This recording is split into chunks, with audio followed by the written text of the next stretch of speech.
And lastly, we'll have Elon Musk exits government today after biggest fraud ends. Patrick, how are you doing? I'm doing great. We're all always on the trail of technocracy. However, that seems to be the subject of the day, and this also involves, of course, the Trilateral Commission, who started technocracy in the first place in the modern iteration in 1973 when David Rockefeller founded the Trilateral Commission. Uh-huh. So this first story involves a Trilateral Commission member, Tony Blair. He was formerly the Prime Minister of England. He's had his thumb and his fingers in everything globalist ever since.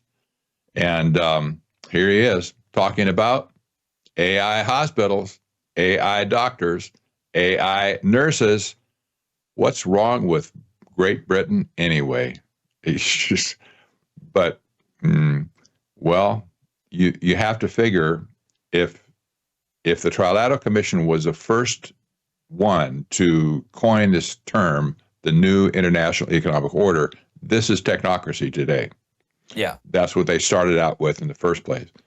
And Tony Blair is just basically expressing the sentiment and the desires of this global elite crowd, and you just can't escape it. At this point, he's saying, well, shame on Britain for not adopting AI everywhere to make everything. He's not talking about just doctors and nurses. He says government too. He says government's all about process. So you could use AI to speed up the process of government, making sure that we do, for example, all the routine jobs of government much more efficiently. Yes, exactly. So this is exactly what's happening in America as well. And the people who are pushing this, people like, Eric Schmidt, for instance, he's a member of the Trilateral Commission. Elon Musk is not, but he's certainly pushing this in government. Peter Thiel, we'll talk about him in a minute. But Peter Thiel is on the steering committee of the Bilderberg Group, as well as his CEO Alex Karp. Both of them are on the steering committee of the Bilderberg Group. The Bilderberg Group, by the way, that was the first group of people that Brzezinski and Rockefeller went to float the idea of forming the Trilateral Commission in the first place. It was 1972, the fall meeting. They showed up with Brzezinski in tow at that point, and they presented this idea of the Technocratic era. And the Bilderberg Group said, ooh, that sounds like a capital idea. We'll be right behind you. And they've been behind it ever since. So you have this generational attachment from the Bilderbergs, from the Trilateral Commission. You could say this is the deep state, but that does not suffice. It's worse than that, because these people have been hiding all this time behind the facade of some sort of normalcy, but it's far, far from normal. Yeah, these people want to take out even the deep state. They want to take out us, and they want to take over the deep state. Yes. And we talk about the old order being swept away. That's the concept of the Great Reset. The old order, the monetary order especially, is being swept away for sure. But the people who started in the first place, they're still in place. The Trilateral Commission is still firmly implanted in the affairs of the world. Yeah. You have people like Tony Blair talking about this. You have Keir Starmer, the PM of Great Britain right now. He was a member of Trilateral Commission. On our northern border here, you have a member of the Trilateral Commission as the Premier of Canada. You can't make this stuff up. These people are still there. And everybody's, for some reason, everybody in the world seems to dismiss the Trilateral Commission as irrelevant. They've been here all this time, right under our noses. Does Peter Thiel and have they're any still here. relation to the Trilateral Commission? Well, in the sense that he's part of the Bilderberg Group, absolutely. Mm-hmm. So he's totally aligned with the Trilateral Commission. He's not probably going to be a member, but remember, Eric Schmidt became a member a few years ago. He's the former CEO of Google, and he was apparently knighted by Henry Kissinger to kind of take over Kissinger's spot. Wrote the book with Kissinger, right? Exactly. As Kissinger. Maybe Kissinger wrote a couple of words, but that's probably all. But we have this huge influence of the Trilateral Commission still, and we need to talk about it anytime we can. And Tony Blair is a perfect example of why we need to underscore these people are rats. They've been promoting technocracy from day one, starting in '73, and we see it today. It's all over the place, and well, here we are. Apparently we can't get rid of these people. Yep. Well, the next story we have is the Palantir story, which everyone's been freaking out about. But I have a clip I saw this morning that I think would go good to kind of show what Peter Thiel's motives are and how he thinks. You don't mind me playing it? You bet. And so even though I believe technology is the way out, and even though I think politics is bad and voting is bad, the one caveat is that we have to be very sensitive to the degree to which politics has been constraining technology, and in which the race is closer than we might like. We might like it just to be winning automatically, but I think it is actually a very, very close race. And so even though... That's a little different than the clip I saw this morning, which was, I think, from the same speech, but he was basically talking about to replace politics with technology, how that would solve all of the problems is we just replace politicians with technology altogether. And this is 2010. Yeah. This isn't recent. This isn't a recent clip. Mm-hmm. Exactly.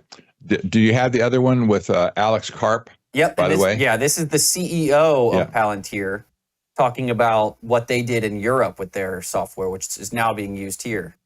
Look, when we built PG, which single-handedly stopped the rise of the far right in Europe, we built Foundry, which was used to distribute the COVID vaccine and saved millions of lives globally.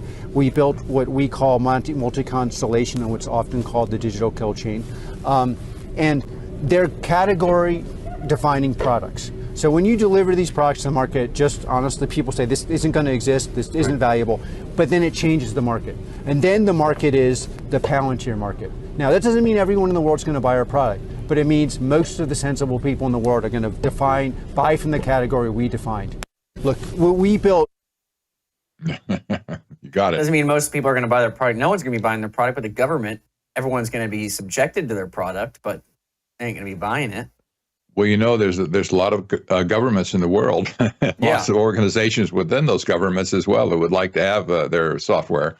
So it's a big market, it's a global market, and the people, unfortunately, will not like it. That people like you and I, we will not like it because it's going to be focused on it'll look to us with a laser pointer, if you will, to mine all of our information to put it in their system. We need to remember, too, these people are not friends of MAGA. No. No way, no how. The fact that Trump would pick a company like Palantir to hoover up information on Americans is inconceivable. Well, that guy, the guy we just showed donated to Kamala and supported her through her whole campaign. Yes, exactly. So you have Peter Thiel on one hand saying we need to get rid of the political system altogether.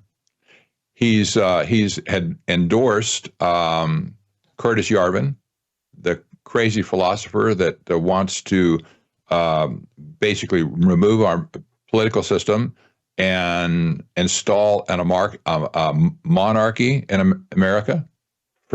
He said, forget elections, get over your he called it dictator phobia.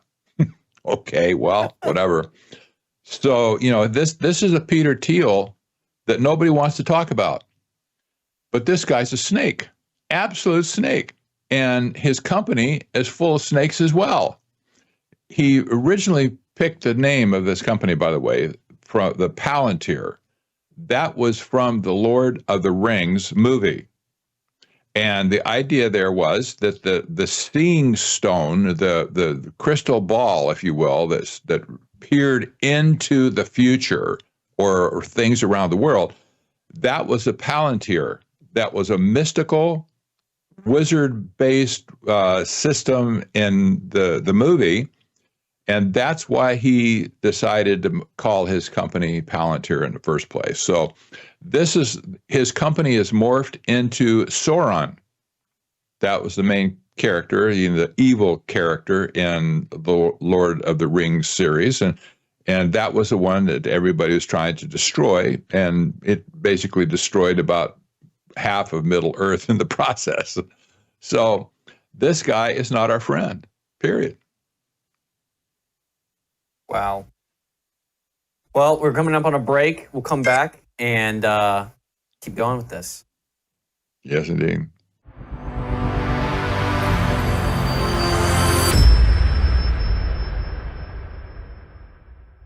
July 6, 2005. This is Tom Harper. Man figures plankton stopped his rare cancer.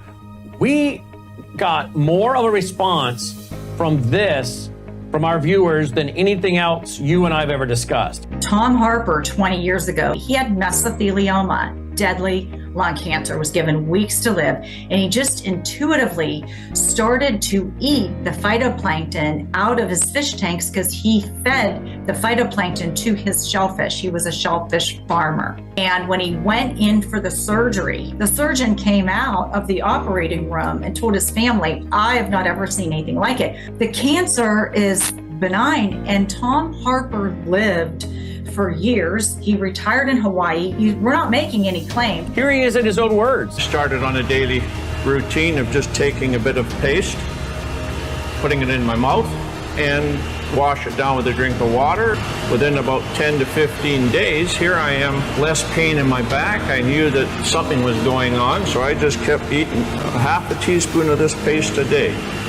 I was booked to go for surgery in Victoria where they were going to do what they call a talc treatment. They went in there to have a look, saw something they never seen before, took 11 sites, sent them away for biopsy.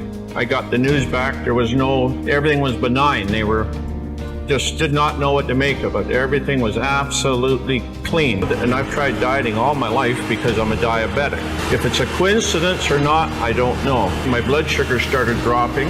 My weight started falling off. Here I am, no longer requiring insulin, and I was taking 88 units a day of insulin. I can eat just about what I want in moderation, and I have no elevated sugar levels, and I feel fabulous. People, you hear the word cancer, and they want you to be instilled with fear. Cancer is nothing but a profound failure of the immune system. And what happened with Tom Harper is the phytoplankton is microscopic. It's God's microscopic food. And the Gatatiana is the most nutritionally comprehensive strain phytoplankton in the world. David Hunter studied phytoplankton for 20 years because he worked for Tom Harper and he was there in person and witnessed Tom's recovery. It's about getting pure nutrition inside your cells. And what happens, your body balances again or goes back to homeostasis. And when your body is pH balanced or in homeostasis, disease can't grow. It is literally microscopic, pure single cell plant food with protein and omega-3 fatty acids, omega-6 fatty acids, with amino acids and vitamins and minerals. 1 scoop a day. There's 90 billion plant cells in here just for everyday nutrition and energy and, cognitive support, because this is God's pure nutrition. Go to melissahousegpa.com today. Discover the science and learn more about the wonderful benefits of Gatatiana phytoplankton. That's melissahousegpa.com. melissahousegpa.com.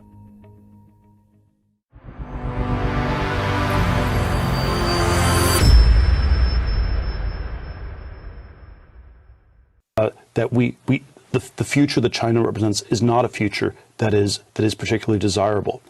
I was struck by this when I was in Western Europe a few months ago, that I think the future is something that always has to be thought of in relatively concrete terms, and it has to be different from the present.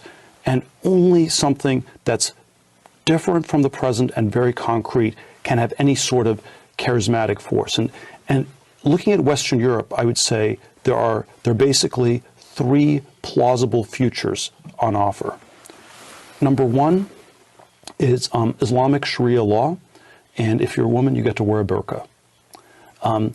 Number two is totalitarian AI a la China, where the computers track you in everything you do all the time, and that's kind of creepy. Sort of the Eye of Sauron, to use the Lord of the Rings reference, watching you at all times. And then the third one is hyper-environmentalism, where you drive an e-scooter and you recycle.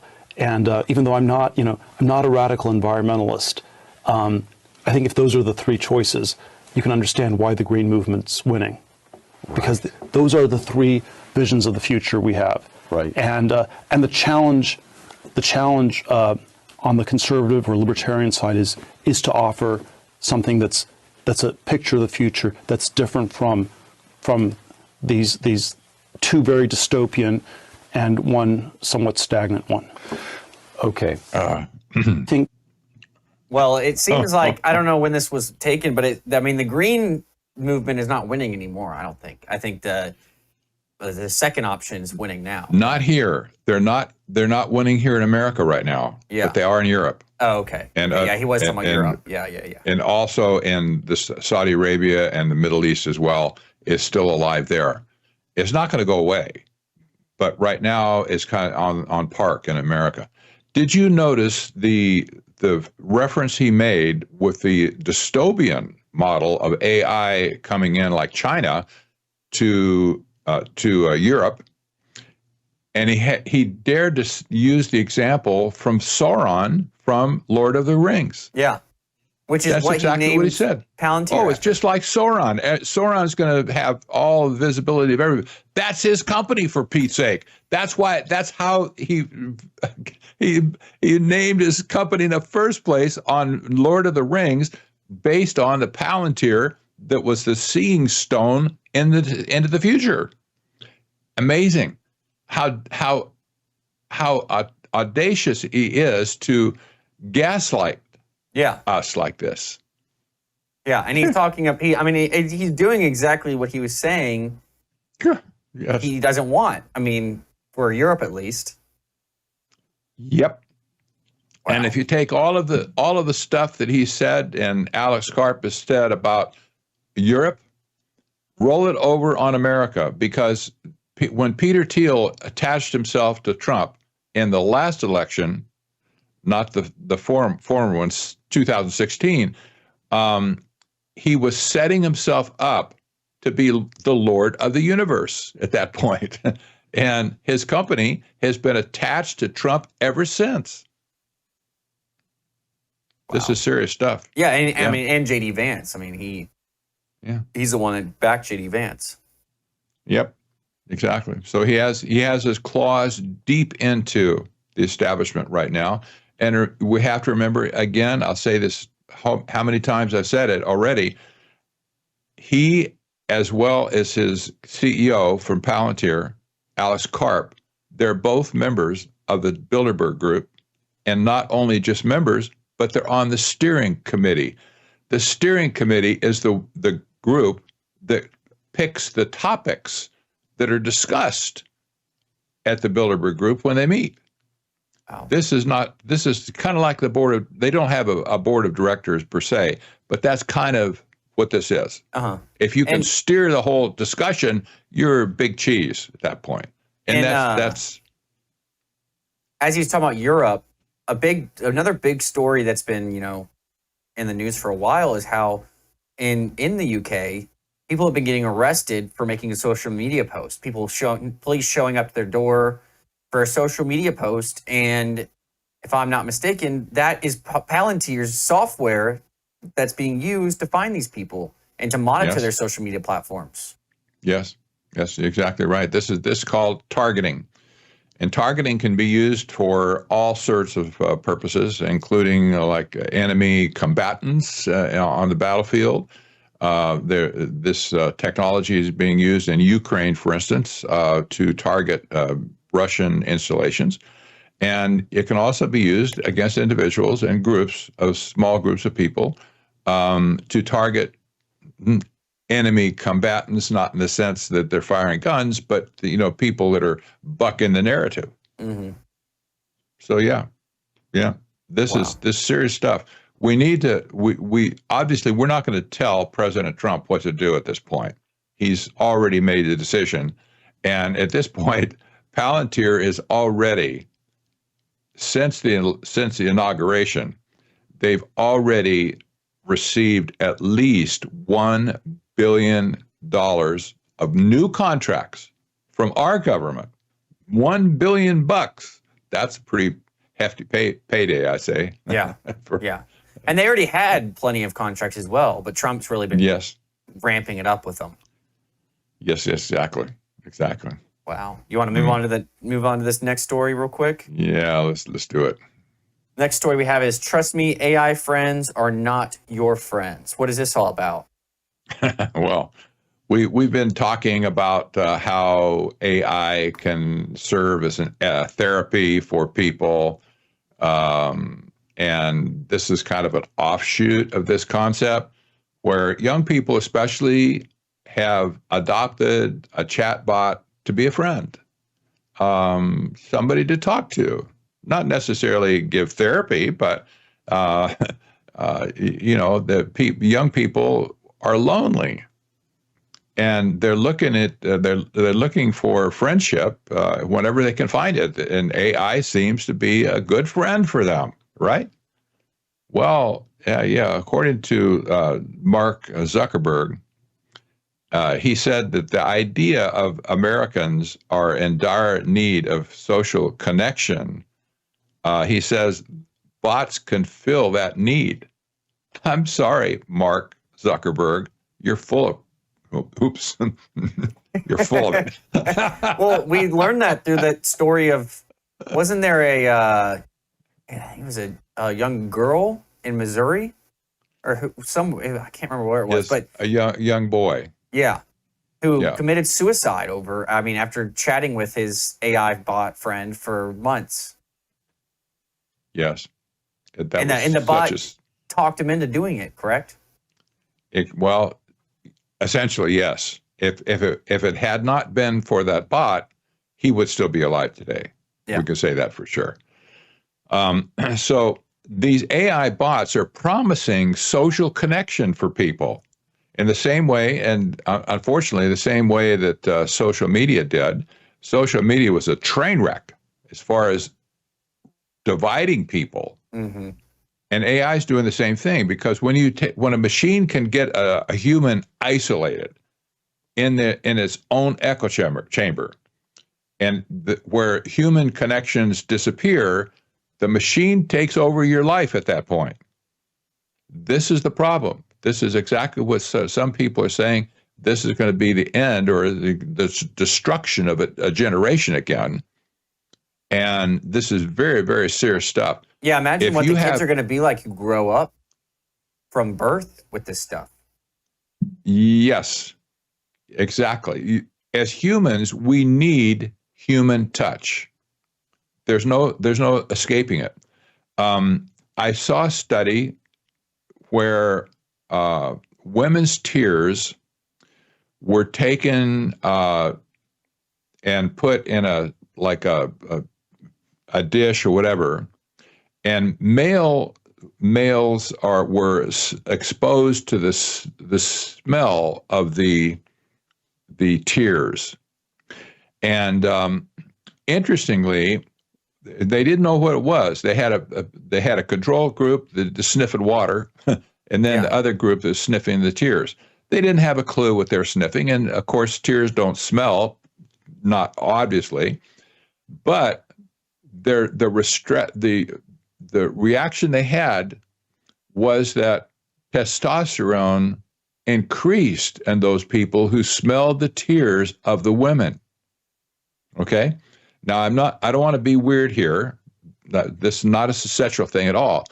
But when humans get in contact with each other personally, touching, smelling, hearing, etc., there's a connection that can't be duplicated by a machine. Can't do it. Yeah. So it's a false read at this point that people think they can get satisfaction out of a relationship with a bot. Is pure bunk. Yep. And there's already so many less kids who play outside and kids running around the neighborhood doing things. I mean, I can't imagine what it's going to be like once. Exactly. AI buddy. I remember when I grew up, I was on a farm. I was only a child at that point. I ate a lot of dirt. I was running around barefoot all the time, stepping on nails and all kinds of weird stuff. Taking care of all the animals and stuff we had. And my life was just full of experiences like that. And you can't have that kind of experience today if you're inside looking at your phone all the time or whatever, at your computer, and you have all your friends are on social media. You never see them. You don't touch with them. You can't interact with them. This is a sad way of life. Yeah, it really and is. destructive. Yeah, talk about mental health problems. I mean, these kids are going to grow up to be so messed up. Well, we weren't able to get to the last. I guess we had two articles that we didn't get to, but we'll get back to it on Thursday with the new episode. You want to close us out? Nope, nothing to say. All right, take care. God bless.